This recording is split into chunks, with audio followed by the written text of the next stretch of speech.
There are a lot of people who know everything there is to know about iPhones. They're the kinds of people that had Palm Pilots when Nokia was still the king of the then burgeoning cell phone market.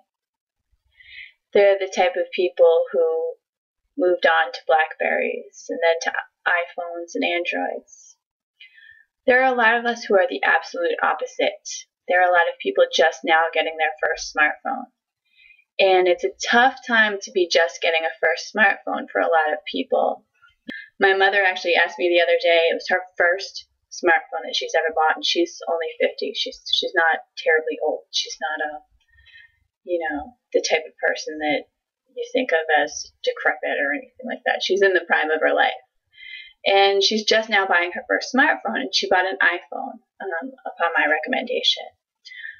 With iPhone 5 has just come out, and a lot of carriers are offering the free upgrade to the iPhone 4 or a very minimal price for the 4S. I felt the need to kind of make a video blog since my company does iPhone repair. We're S&K Mobile Innovations in Fayetteville, Georgia, just to sort of teach people. I really like to let people know what's going on out there in this world of new smartphones that they might be, as of yet, unfamiliar with.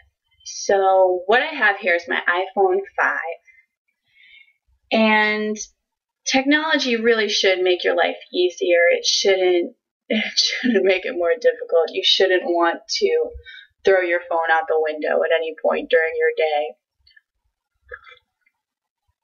Excuse me. So, we have the iPhone 5. Let me turn up my brightness. Mine's a little bit customized. It is mostly stock.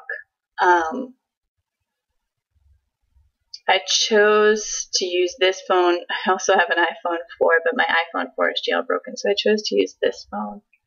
I'm doing this off the cuff, so my brightness is got to be finagled a little bit. What I'm going to do now is I'm going to show you some of your more basic applications.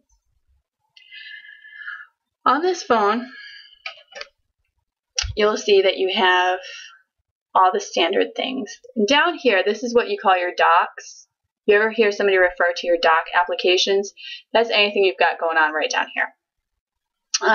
You can customize all these things as far as their placement on your phone. For example, I have a beautiful picture of my daughter in the background, so I generally have just one line of apps. But for today's purposes, I went ahead and moved all my apps over, and I'll show you how to do that in a minute. That's a really basic thing that you can do with your phone that makes it a little bit, it can be cooler looking or it can be functional. Like I said, when I look down at my daughter, I want to see her, not apps on her face. So that's why I do that. But all these apps have, they have their own functions, obviously. What I'm going to do today, I'm going to show you kind of the basic things that you can do with your phone. Obviously, in settings, you can find a lot of things that you're going to need. Okay. So, under your messages, you can do things like you can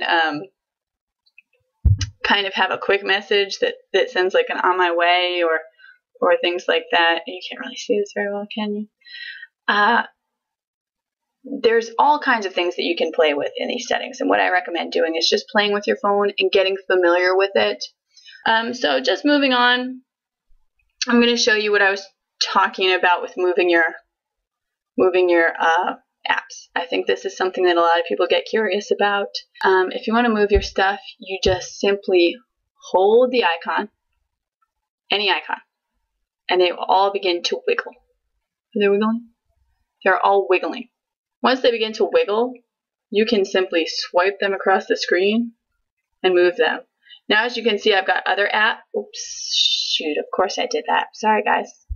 I've got other apps that have X's on them, but anything that came stock with this phone doesn't have an X on it. So, it's kind of hard to do that with them. It's kind of hard to do it. See how they are just moving? So, and see how there you can see my daughter's face, but I never go to that screen, so I don't want to just only see it there. I want to see it on my home screen. So you can just move it, if you got something that you don't like, you don't want it anymore, and it has that little X when they begin to squiggle, all you have to do is hit that X and you can delete that thing. I'm going to delete Google Maps because I never use it.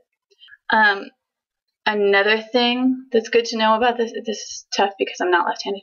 Another thing that's good to know about this, if you double click the home key, what's going to happen is you're going to see all this stuff, and that's all running in the background. Slows down your phone. It confuses, it's a computer chip, so it gets confused, just like any other computer or anything. All you have to do, again, press on them, and instead of the X, what you'll notice when they begin to squiggle, or wiggle, or jiggle, or whatever adjective, whatever verb you prefer to use, there'll be a minus. You're not deleting it from your phone. You're pressing that minus and stopping it from clogging up your speed and everything from running in the background. And this will also kill your battery. If you've got all your stuff running in the background, it will just continue to run and run and run, and it will kill your battery. 100%. I try to clean mine out about once a day. And it's very simple to just hit the home key and get out of that. So that's our little tutorial for today. I hope it was helpful to anyone who has recently purchased an iPhone who has never had a smartphone before. If you have any questions or anything, please leave it in the comments.